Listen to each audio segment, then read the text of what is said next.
నమస్తే, welcome to I dreams special drive. నేను మీ మాధురి. ప్రస్తుతం ప్రపంచాన్ని పట్టిపీడుస్తున్న పెద్ద సమస్య సైబర్ నేరం. ప్రధానంగా బ్యాంకింగ్ రంగంలో ఈ సైబర్ నేరగాళ్ల బారిన ఎందరో పడుతున్నారు కూడా. తమ బ్యాంక్ అకౌంట్లో ఉన్న డబ్బులని సైబర్ నేరగాళ్లు కాజేస్తే చూస్తూ ఉండడం తప్ప ఏమీ చేయలేని పరిస్థితిలో ఉండే పరిస్థితి వచ్చేసింది. అయితే సైబర్ నేరగాళ్ల బారిన పడడానికి ప్రధాన కారణం మనమే అవుతున్నామన్నది మరవద్దు. ప్రజల బ్యాంకుల్లో ఉన్న సొమ్మును కాజేసేందుకు సైబర్ నేరగాళ్లు రకరకాలుగా ప్రయత్నిస్తూ ఉంటారు. ఆకర్షణీయమైన లింకులను ఏర్పాటు చేసి దానిని క్లిక్ చేసే విధంగా ప్రజలని అట్రాక్ట్ చేస్తూ ఉంటారు. ఏ మాత్రం ఆలోచించకుండా ఆ లింక్ని క్లిక్ చేశారంటే మీ బ్యాంక్ అకౌంట్లో ఉన్న డబ్బు గోవిందా. సైబర్ నేరగాళ్ల ఆటలు కట్టడానికి పోలీసులు ఎన్నో వ్యూహాలు రచిస్తున్నప్పటికీ మరో కొత్త దారి వెతుక్కుంటూ దర్జాగా ప్రజల సొమ్మును కాజేస్తున్నారు. ఇలాంటి సైబర్ నేరగాళ్ల గురించి ప్రభుత్వాలు తగిన జాగ్రత్తలు తీసుకుంటున్నప్పటికీ ఆ నేరాలు మాత్రం పూర్తి స్థాయిలో అరికట్టలేకపోతుంది. ప్రధానంగా సైబర్ నేరగాళ్లు 5 రకాల పద్ధతుల్లో మోసాలకు పాల్పడుతున్నారు. అవి FedEx courier, advertisement portal, business లో పెట్టుబడులు పేరిట లింకులు, ఆన్లైన్ లో లోన్లు, క్రెడిట్ డెబిట్ కార్డుల వివరాల సేకరణ.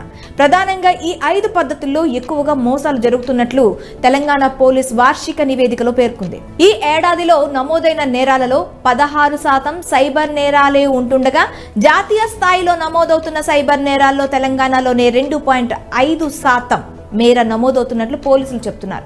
ముఖ్యంగా సైబర్ మోసగాళ్లు ఫెడెక్స్ ఉద్యోగుల పేరిట కాల్స్ చేసి మోసాలకు పాల్పడుతున్నారు. అలాగే పోలీసులు కస్టమ్స్ అధికారుల పేరిట ఫోన్ చేసి మీ పేరిట వచ్చిన పార్సిల్లో అనుమతి లేని పదార్థాలు ఉన్నాయని భయపెట్టి డబ్బులు లాగుతున్నారని పోలీసులు చెప్తున్నారు.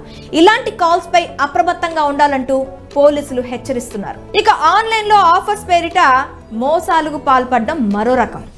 ఆన్లైన్లో పలు రకాల వస్తువులు, సేల్స్, ఆఫర్లు పేరిట ఆకర్షణమైన యాడ్స్ డిజైన్ చేసి యూజర్స్ని ఆకట్టుకుంటున్నారు. ఫ్లిప్కార్ట్, అమెజాన్ లాంటి ప్రముఖ ఆన్లైన్ షాపింగ్ వెబ్సైట్లను మోసాలకు వాడుకుంటున్నారు. ఈ వెబ్సైట్స్ పేరిట ఫేక్ లింక్స్ క్రియేట్ చేసి వాటిని క్లిక్ చేసి తమ పని కాని చేస్తున్నారు. ఇలాంటి మోసపూరిత లింక్స్ ని క్లిక్ చేయకుండా జాగ్రత్త వహించాలని, ఆన్లైన్ షాపింగ్ చేయాలనుకుంటే థర్డ్ పార్టీ లింక్స్ క్లిక్ చేయవద్దని అధికారులు హెచ్చరిస్తున్నారు. ఇక తక్కువ పెట్టుబడితో ఈజీగా డబ్బులు సంపాదించవచ్చని, అధిక లాభాలతో బిజినెస్ రన్ చేయొచ్చని చెబుతూ డబ్బులు గుంజే ప్రయత్నం మరో రకం సైబర్ మోసం. ఇలాంటి ప్రకటనలు చూసినప్పుడు మోసపూరితమైనవని గమనించాలి. రియల్ ఎస్టేట్లో పెట్టుబడులు, క్రిప్టో కరెన్సీ సంబంధిత పెట్టుబడులు, పిరమిడ్ స్కీమ్లు, మల్టీ లెవెల్ మార్కెటింగ్లో పెట్టుబడులు లాంటి వాటిపై జాగ్రత్తగా ఉండాలి. అదే విధంగా ఎలాంటి ష్యూరిటీ లేకుండా లోన్లు ఇస్తామని వ్యక్తిగత సమాచారం సేకరించి బ్యాంక్ వివరాలు తీసుకొని ఆర్థిక మోసాలకు పాల్పడుతున్నారు. వీటిపై కూడా చాలా జాగ్రత్తగా ఉండాలి. మరోవైపు క్రెడిట్ డెబిట్ కార్డుల రూపంలో సైబర్ మోసాలు అధికంగా జరుగుతున్నాయని అధికారులు చెబుతున్నారు. బ్యాంక్ అధికారులమని చెబుతూ కేవైసీ అప్డేషన్ అంటూ మీ క్రెడిట్ కార్డు బ్లాక్ అయ్యిందంటూ మోసాలకు పాల్పడతారు.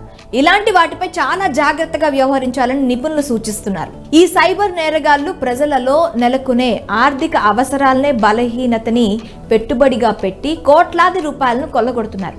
పోలీస్ యంత్రాంగం ఈ సైబర్ నేరాలపై ప్రధానంగా దృష్టి సారించింది.